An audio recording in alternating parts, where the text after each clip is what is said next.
It was inspired by Alfred Hitchcock's Psycho and defined the slasher genre.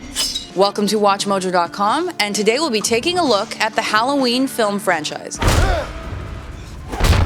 Originally titled The Babysitter Murders, 1978's Halloween was written and directed by the master of horror, John Carpenter. The movie told the tale of Michael Myers, a disturbed 6-year-old boy who murdered his older sister on Halloween in 1963. After a 15-year hospitalization, Michael escaped and ventured back to his hometown, where he began stalking a girl named Laurie, played by newcomer actress Jamie Lee Curtis. The 1981 sequel, Halloween 2, began the involvement of other less-known directors, while Carpenter continued to stay involved as the co-writer and producer. In this popular entry in the franchise, Myers continued to stalk Laurie, and audiences discovered that Myers had been adopted and that Laurie was his biological sister. At the insistence of John Carpenter, the third installment, Season of the Witch, kept none of the elements from previous films, aside from the name. Carpenter felt that the series had the potential to branch into a holiday-themed anthology series. As a result, it did not feature Michael Myers or have any connection to the established storyline. It even went so far as to abandon the slasher genre, which the franchise had pioneered. Amidst public confusion over the state of the franchise, the studio acted quickly in order to restore the popular elements once found in the series. Halloween 4 was then appropriately titled The Return of Michael Myers. Carpenter's involvement in the franchise was then further reduced to a supportive writing credit. The film followed the premise that Myers had been in a coma since his last screen appearance. Awaking 10 years after the events of the second movie, Myers discovered that Laurie had died in a car accident. However, she had given birth to a daughter named Jamie,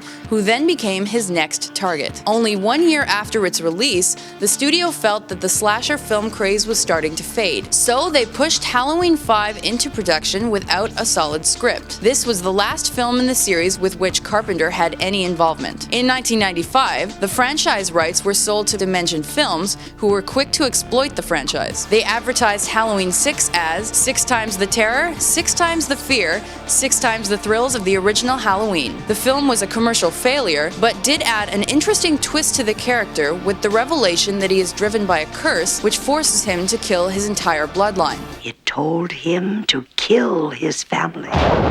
Its failure at the box office resulted in the creation of 1998's Halloween H2O, a semi-sequel that began an alternate timeline that picked up 20 years after the second film, and ignored all the films that came in later. To add credibility to the series, and reconnect with fans of the original John Carpenter versions, the role of Laurie was reprised by Jamie Lee Curtis. Rapper LL Cool J was also cast in the film to help generate public interest. H2O's sequel, Halloween Resurrection, was the final film within the original franchise. The film received terrible word of mouth, and the studio's inclusion of Tyra Banks and Busta Rhymes did not do much to win over audiences. In 2007 and 2009, the series saw a complete reboot when Rob Zombie was brought on board to retell the events of the first two original films with more gritty cinematic realism and violence. Zombie chose to explore the Myers character's backstory in greater depth.